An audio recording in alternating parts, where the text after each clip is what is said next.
Welcome back. More than 26 million of us have taken an ancestry test, and the results are fascinating. People just want to know about their genealogy. Our next guest did just that. She traveled from Canada to Ireland in search of our roots, and she's written about it in a book called Moments of Glad Grace. Please welcome Alison Wearing to our show. Hi. Good to have you with us, Allison. Okay, so we want to dive into this story because it's a fascinating one. And you actually open up your book with a trip that you took with your 80-year-old father. And this trip is back to the country where his own mother was born, which is Ireland. And what were you both hoping to discover, both with him going and you deciding to join him? Yeah, we had two different agendas. My dad was very interested in finding some genealogical records and tracing his Irish roots, his mother's family's roots, and developing an understanding of them. And he was looking for very specific documents, so birth certificates, marriage settlements, deeds. And those words sort of make my eyes glaze over with boredom, actually. I wasn't nearly as interested in the genealogical part of it. I was interested in having a trip with my dad, who was not only 80, but 80 with Parkinson's. And so this felt like a precious opportunity to spend time together in a way that we never had. Alison, let's talk more about that because there's this theme throughout the book about connecting with our parents as adults. How did your relationship change with your father, if at all? Yeah, the funny thing is that even when we become adults and even when we become parents ourselves, we can still have this almost childlike relationship with our parents. No, we bring these patterns and responses from childhood into our interactions with our parents, or we can do. And I was surprised actually how much like a child I felt when I was with my dad 24/7. So there was something kind of vaguely humorous about it, but then there was also this tilting that happened in our relationship when I began to really see him. And as obvious as it sounds, I was really struck by the fact that this is a man at the end of his life, and it's time for me to let go of all of these childish antics that I seem to still have, and be prepared to be the adult here and be the person who may need to look after him someday. That's very profound. Allison, this was the first trip that you took alone ever with your own dad. What's, one of the top memories that you made together?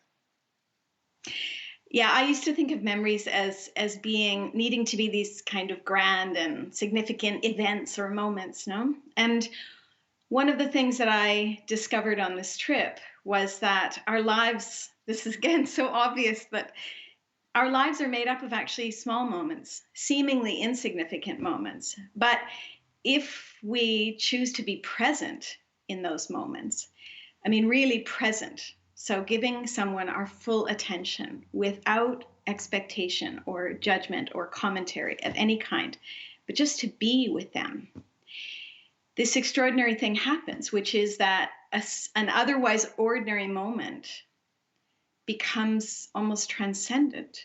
I love that. Oh, that is so great. My sister and I, not only did we take a big family trip back to my father's home country of Portugal last year, but we've also been putting together our family tree. We've got a large family and a sort of undiscovered part of our family, especially in Brazil. So we're working on that. It's taking years. But for someone who's really interested in doing what you did, where does one even begin if you want to try to trace your family history, especially if that includes a foreign country? Yeah, it really depends. I mean, even Ireland, which has these extraordinary genealogical records, I mean, it was not easy, It was this crazy scavenger hunt, and we oftentimes went around in circles and came up with nothing. But I think I'd be inclined to start at a national library, even just to ask where the best place to go is. The other thing is that a lot of these records are now online. Even just in the 4 years since I did this trip with my dad, a lot of those records we would now be able to find online. Alison, you talk about how we often trace our roots because we're looking for a sense of identity or belonging. And there's this idea that we are shaped by those who come before us. So what did you learn during this journey? That it's nuanced, that it's actually complex, that to a certain degree we are, of course, shaped by the people who come before us. But I began to wonder if that isn't just a starting point rather than the defining feature, no, of of who we are. And it made me ask the question, can this, in fact, even limit us? Can we draw too much from that? And are we only our biographies? Or does that actually, can it possibly limit the potential of who we could become? There's a really profound line in your book, and you write, the only people who believe in history are those who are well represented by it. That sounds real loaded. What does that mean to you? Well, in my own case, like most Canadian children of my generation, I was force-fed Anglo culture and this and its version of history, which was presented to us unquestioningly as fact, and it was the dominant colonial narrative. But for anyone who's ever been left out of history, because history tends to be written by the victors, or it tends to be the dominant narrative, I think we look at history more skeptically. So Indigenous people, anyone who's been colonized, women, don't necessarily see themselves. We think of history as being nonfiction, but and being full of facts. But there is something called the power of omission, which is when stories are left out, or when people are left out of history. It may be a factual assembly maybe an assembly of facts, but that doesn't make it true. It doesn't make it exhaustive. It doesn't make it the only story. And so in my case with my dad, he was really after the facts, the paperwork, the documents. And I was more interested in the stories. Who are these people, regardless of whether or not they're actually related to me? And I mean, significantly, I would look at these documents, let's say birth certificates, and say, it says this is the father, but as we all know, paternity has always been questionable. And as long as there have been birth certificates, there have been people who have fudged them because it was the acceptable story for the church or the time. No, really. And so why are we looking at these documents and assuming them to be facts? Yeah. And as you found these different stories along this journey, there was good. And then there were things that weren't so good. Can you explain? Because, when you're dealing with the past, not everything is positive. Yeah. And we looked, of course, we are hoping to find that we're descended from heroes. No, oh, I have Cleopatra on one side and Gandhi on the other. What a great person I must be. But anyone who has ancestry with a colonial past has to be prepared to discover connections to, some form of domination or brutality. People who were involved in those things, however unconsciously. And in my case, I did find that, and it was really quite horrifying.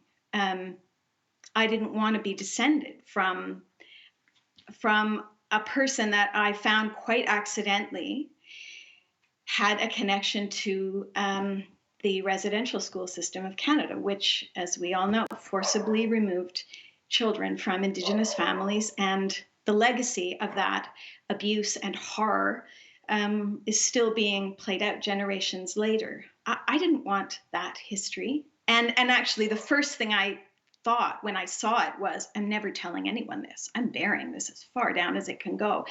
And just that, I realized almost immediately that there was something there I had to really face. And rather than bury it, that would have served me. That would have served my own shame or ego or something.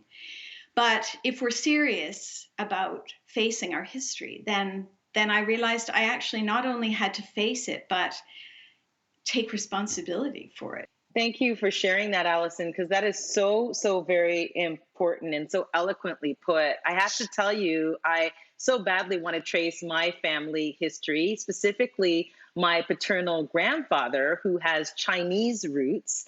So how did discovering your family history change the way you move forward? Well, as I say, it does change my place in this story of this place we call Canada. It changed it viscerally for me.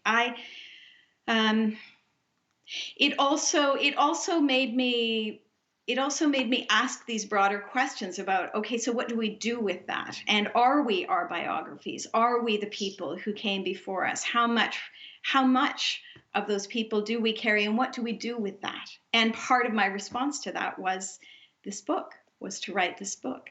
And what's your dad's response been to your book? Well, it was not an easy book for him to read, actually, and it was difficult for me. I put it off, the sharing of it, but I wanted him to read it in draft form so that he could correct any errors that I made, and he did correct errors of genealogy.